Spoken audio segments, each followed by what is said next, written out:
지난 2017년 전 세계적으로 2,500만 명 이상의 사람들이 크루즈선을 탔습니다. 많지 않은 것 같지만 벨기에 총인구보다 더 많은 숫자예요.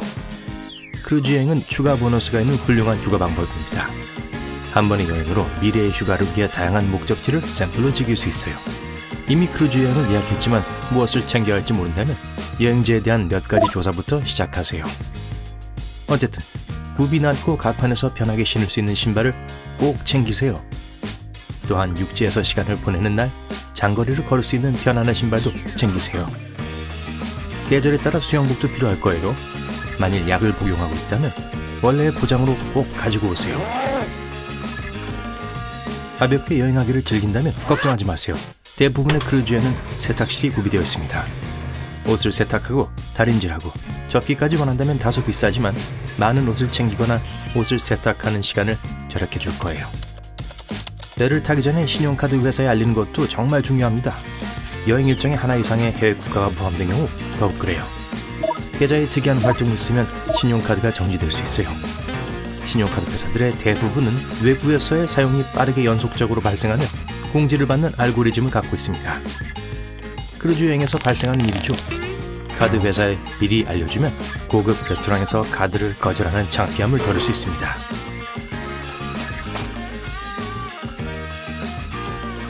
최상의 객실을 확보하려면 예약하기 전에 선박의 가판 지도를 확인하세요. 웹사이트에서 이용할 수 있어요. 조용한 곳을 원한다면 배 엔터테인먼트가 이루어지는 장소 바로 위나 아래에 있는 방들은 피하세요. 뱃멀미를 하는 경향이 있다면 배 앞쪽에 있는 객실을 피하세요. 저층 가판에 있는 가운데 방을 선택하면 움직임을 덜 느낄 거예요. 처음으로 크루즈 여행을 한다면 일부 객실에 창문이 없다는 것을 알고 놀랄지도 모릅니다. 예약하기 전에 객실의 모든 편의시설을 확인하세요. 대부분의 크루즈 여행사들은 예약 페이지에 있는 공용 객실의 사진을 많이 추가하고 있어서 그 가격대에 정확히 무엇을 얻게 되는지가 다소 혼란스러울 수 있습니다. 또한 일부 선실은 매우 작아요. 좁은 공간에서 자는 것을 좋아하지 않는다면 조금 더 비싸더라도 더 큰 방으로 업그레이드하는 것이 좋을 거예요.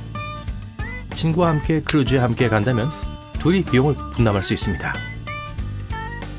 현대기술 덕분에 비록 객실에 창문이 없더라도 파도를 볼 수 없다는 걸 의미하진 않습니다. 어떻게요? 고급 크루즈는 비밀에 추가된 보너스를 제공해요. 전문가들은 해가 들지 않는 지역을 위해 가상의 발코니를 만들었습니다. 이 첨단 스크린은 밖에서 무슨 일이 일어나고 있는지 실시간으로 보여줍니다. 추가적인 이점도 있어요. 날씨가 나쁠 경우 승객들은 바람이나 비로 머리나 옷을 망치지 않고도 여전히 야외의 느낌을 즐길 수 있습니다.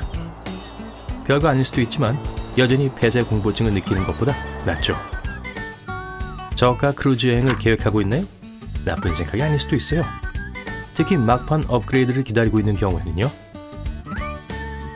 심지어 돈을 많이 쓰지 않고도 부자처럼 휴가를 보낼 수 있어요. 이러한 업그레이드는 때때로 방의 개인 발코니, 스파 서비스 또는 고급 식사를 위한 할인 가격 등을 포함합니다. 만약 사람들이 배에 탑승할 때까지 예약이 다 차지 않았다면 처음에 제시된 가격보다 훨씬 더 저렴한 가격으로 나머지 승객들에게 개방될 수도 있어요. 주의 깊게 보면 숨겨진 무료 서비스가 있을 수도 있어요. 늦은 아침 무료로 제공되는 페이스트리나 야간 무료 차 같은 것이 손님들에게 제공될 수 있습니다. 요청하기만 하면 돼요. 다른 관광객들이 뭘 하는지 확인해 보세요. 크루즈 여행 경험이 더 많은 사람들이 좋은 팁과 요령을 제공할 수 있습니다. 누군가가 공짜로 무언가를 얻는 것을 본다면 대화를 시작하는 것을 두려워하지 마세요. 어떤 크루즈선들은 최고급을 추구합니다. 심지어 비싼 스위트룸에 투숙하는 손님들을 위해 설계된 전용 구역도 있어요. 대부분의 경우 배 꼭대기에 위치해 있습니다. 한 크루즈에서 이런 손님들을 담당하는 로열 진이라는 직원들이 있어요. 집사와 비슷해요. 몇 개의 선실만 담당하죠. 크루즈라인은 다른 손님들이 담당 손님을 위해 일할 시간을 다른 승객에게 빼앗기는 것을 막기 위해서 이런 직원들은 공공장소에서 이름표를 달지 않습니다. 대부분 크루즈의 공공구역은 여행자들이 복장 규정을 준수할 것을 요구합니다. 하지만 사전에 조사를 한다면 복장에 관해서 덜 엄격한 구역이 있다는 걸 알게 될 거예요. 대부분의 크루즈는 스마트 복장을 규정으로 하는데 이것은 남성의 경우 컬러가 달린 셔츠, 여성의 경우 블라우스에 치마, 드레스 혹은 스타일리시한 바지를 의미합니다. 여행지에 대해서는 방문하는 항구를 미리 조사해 보세요. 무엇을 입을지, 날씨가 어떨지, 그리고 우산이나 비치타올과 같은 다른 것을 챙길 필요가 있는지 알게 됩니다.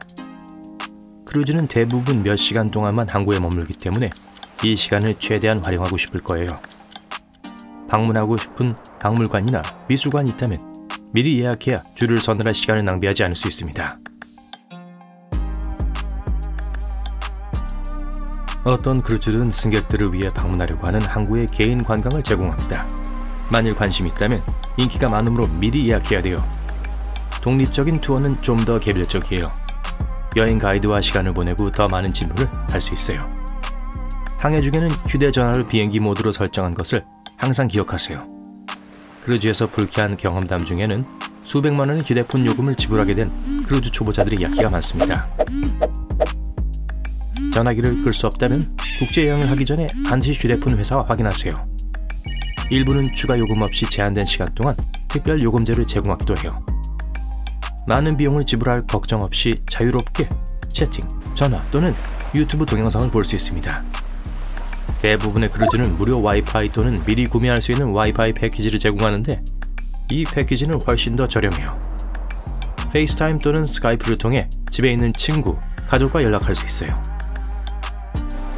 타이타닉호의 비극에 대해 들어본 사람들은 항해 중에 뭔가 잘못되면 무슨 일이 일어날지 궁금할 거예요. 구명보트를 예를 들어볼게요. 타이타닉호는 20척의 구명정이 있었는데 비극적으로 그 배가 빙산에 부딪힌 후 모든 승객들을 태우기엔 충분하지 않았습니다. 요즘 몇몇 호화 크루즈들은 구명보트의 수가 15척에서 18척으로 훨씬 더 적습니다. 이상하죠? 글쎄요, 사실은 그렇지 않아요. 구명정 한 척당 370명까지 수용할 수 있다는 사실을 고려하면 말이죠. 승객과 직원을 포함하여 예약이 꽉 찬 8,000명 정원의 거대한 선박이라도 비상시에 안전합니다.